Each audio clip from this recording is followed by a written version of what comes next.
Обещах ви, че с Оги Угринов ще си говорим за летенето като хоби. Не случайно сме го поканили, защото той е страстен любител и не само любител на делтапланера. Оги, здравей, добре дошъл. Добре Благодаря, заварили. че откликна на поканата ни, защото през по-голямата част от годината си в Швеция, не в България, така че това беше едно добро съвпадение, бих казала. Кога за първи път превзе синевата и какво те запали? Запали ме един сън, който имах често, че излитам и се издигам нагоре и реших да го питам действителност. И първо започнах метнах се от самолет на божурище 3 пъти и установих, че парашутизма е падане, а не летене, след което се появи възможността да изкарам курс към ОСА, Организация за съдействие на отбраната, за инструктори. И фактически подлетях за първи път 82 година истински, 83 година, когато участвах и в първото състезание в Сливен от Карандила, на което се класирах на 7-о място и още си пазя килимчето, което ми подариха тогава като млад състезател. Защо килимче? Защото тогава състезанието се спонсорираше от килимарния завод или завода, който произвежда килими в Сливен. Значи летящо килимче си имаш. Не, летящи килимчета са запазени за парапланеристите. Ние летим с истински апарати.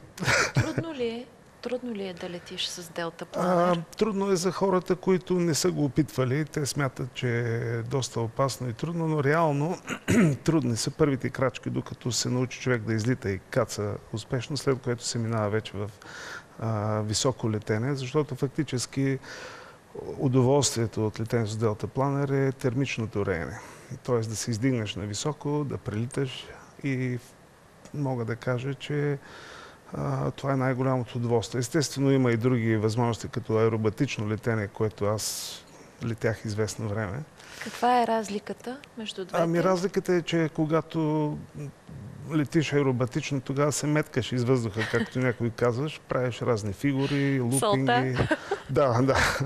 И фактически 1987 година аз направих първия лупинг в България, който тогава бе излъчен от Сашо Авджиев в Добро утро, България. А какво се случи на 15 април 1984? Някой казва, че тогава си осъществил криминален полет. Да, така се нарече. Даже ме викаха на малък разпит в Държавната въздухоплавателна инспекция по това време. Излетях от Резена на Витоша и Петко Петков ми предостави планера си, защото аз казах, че условията са чудесни и мога да отида до Кюстендил, което ще да бъде много силен прелет за това време. А всъщност аз стигнах до Благоевград, защото над Бобов дол бях на 3000 метра в облака и установих, че ако продължа в тая посока, ще кацна доста навътре в тогавашна Югославия, което ще да означава край на делтапланеризма в България. Затова обърнах към Станки Димитров, както се казва, днешна Дупница, и продължих към Благоевград, където кацнах. След което аз бях още ученик, тогава нямах лиценз за летене и нямаше заявка за прелет. По това време се даваха заявки за прелети. Затова този прелет се нарече полукриминален, защото нямах заявка за прелет. Кои са най-големите предизвикателства? Може би най-опасният ти полет? От предварителния ни разговор разбрах, че едва ли не си попаднал в нещо като водопад във въздуха. Възможно ли е това? Да. Всяко нещо, което се издига и пада. Така че на границата, където въздуха се издига и пада, се получава един водопад, което ме изненада много силно миналото лято във Франция. Но това не беше най-опасното, тъй като крилата са ни доста сигурни и аз не се притеснявам от самото крило, просто попадането в това положение е изненадващо. Но реално най-сложното нещо, което ми се е случвало във въздуха, беше в Оуенс Вали в Калифорния. Калифорния и Колорадо са местата в света с най-силни условия за летене, където аз имах шанса да летя, тъй като работех към една американска фирма като тест пилот и се състезавах в американските национални състезания.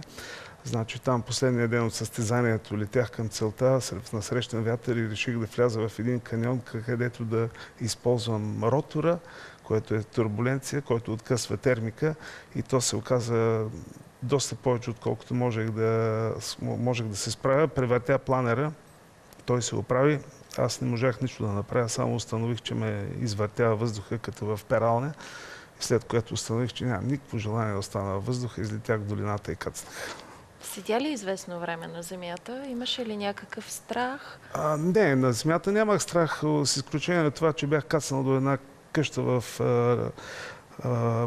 пустинята, където някой се качи на един мотор и тръгна към мен, а ни бяха предупредили, че там хората са избрали да живеят сами и да не се никой да нарушава това и да не се правиме на ангели, които са кацнали от небето. Обаче се оказа, че това е един възрастен господин с внука си, който дойде до мен, и ми зададаха много въпроси, но аз вече си бях обявил по радиото да кажа къде съм кацнал, да ме приберат. Вярно ли е, че си заспивал във въздуха, вероятно поради липса на кислород? Какво се случи? Да, в Колорадо, в Дайназор, което е националния парк, там успях да се дигна на 18 650 фута, което е близо 6 000 метра. Летях без кислород, както повечето. Нали, българин юнак. Нали, плюс това екипировката тогава беше доста така обемиста и тежка. И когато се качи човек толкова нависоко, първото, което аз усещах, се появяват признаците на хипоксия, което е кислороден глад, т.е. изчезва усещането на пръстите, след което се появява тунелно виждане, т.е. вече не виждам настрани, виждам само пред себе си и тогава си казвах, не забравяй да заснемеш точката, не забравяй.